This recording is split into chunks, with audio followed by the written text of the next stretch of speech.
Bonjour, je suis Iris Lolia, élève de seconde au lycée Corneille. Je vais débuter mon discours. N'avons-nous tous pas souhaité être un super-héros lorsque nous étions petits?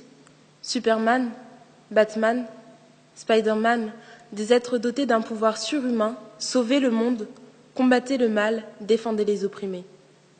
Mais chaque super-héros, aussi puissant, aussi courageux soit-il, avait comme Superman sa kryptonite, qui est une pierre venant de sa propre planète et qui était la seule chose à pouvoir le détruire. En grandissant, nous découvrons qu'il n'existe pas de super-pouvoir, mais que d'autres gouvernent le monde.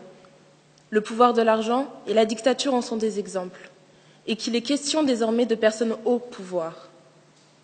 L'école nous enseigne alors que ceux qui dirigent sont les présidents, élus au suffrage universel, ou des dictateurs qui s'imposent puis finissent par imposer leur succession, et que les rois règnent de père en fils.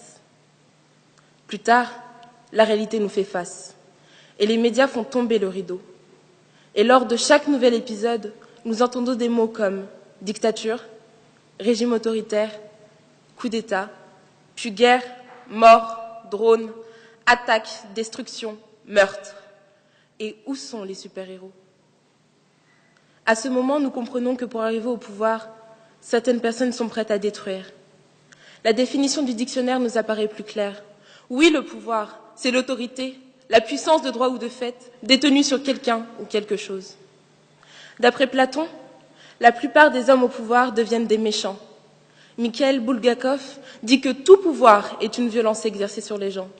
Et André Malraux définit le pouvoir par la possibilité d'en abuser. Violence, méchanceté et abus sont les faces cachées du pouvoir. L'image idéaliste de ce qu'était pour moi le pouvoir est désormais effacée. Une obsession est omniprésente et persiste chez toutes ces personnes qui tyrannisent le monde, celle d'arrêter ceux qui seraient nuisibles à leur pouvoir. Ils sont indénombrables. Hitler, Mussolini, Franco, Saddam Hussein, Mobutu, Kadhafi. Mais à quel prix? Leur prix est celui de la mort de centaines de milliers de personnes par jour. Depuis mars 2011, Bachar al-Assad est le responsable du meurtre de 94 000 personnes. Oh, combien nous sommes chanceux d'avoir grandi dans un pays stable. Cette violence avec laquelle vivent des enfants depuis leur tendre enfance leur permet-elle encore de croire aux super-héros? Mais ces enfants ont-ils déjà rêvé, ne serait-ce en secret, de la paix? Ou l'instinct de survie les contraint-il à être conditionnés par le pouvoir en place? Non. Leur vie n'est même plus basée sur l'espoir qu'un jour, un héros vienne les sauver. On leur a enlevé cette innocence pour la remplacer par de la haine, de la crainte et de la peur. Nous sommes tous tentés de penser comme Aung San Suu Kyi. Ce n'est pas le pouvoir qui corrompt, mais la peur. La peur de perdre le pouvoir pour ceux qui l'exercent et la peur des matraques pour ceux que le pouvoir opprime. La peur serait donc la kryptonite de ces personnes. Ne sont-ils pas motivés par la peur que les rébellions au sein de leur pays affaiblissent leur pouvoir?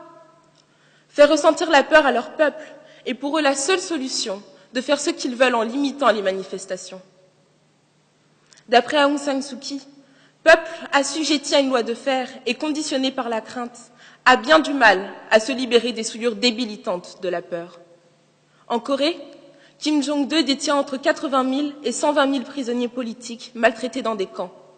En 2010, l'ONU a demandé un mandat d'arrêt contre Omar al-Bashir, qui est accusé de génocide au Soudan. Robert Mugabe a regretté la mort de Kadhafi, son semblable, le bourreau de tout un pays, la Libye. Les femmes et les enfants sont les premières victimes de ces hommes. Le 8 mars dernier, nous avons célébré la 37e journée internationale des droits de la femme.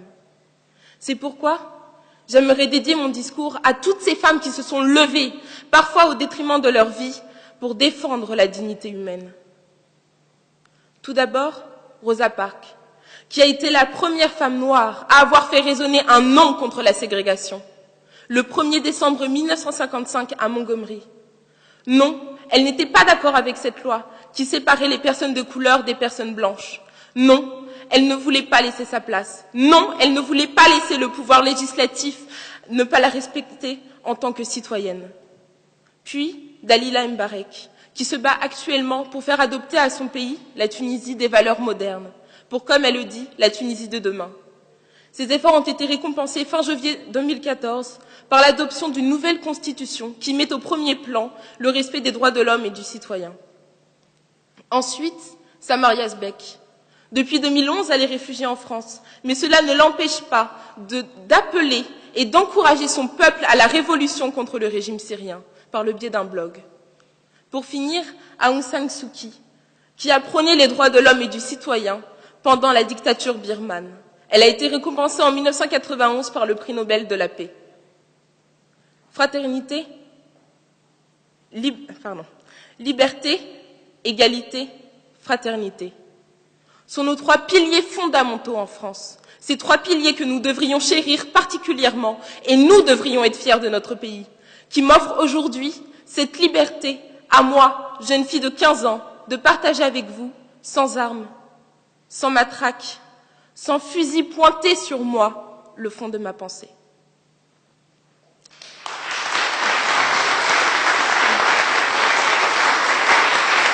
Merci pour votre attention.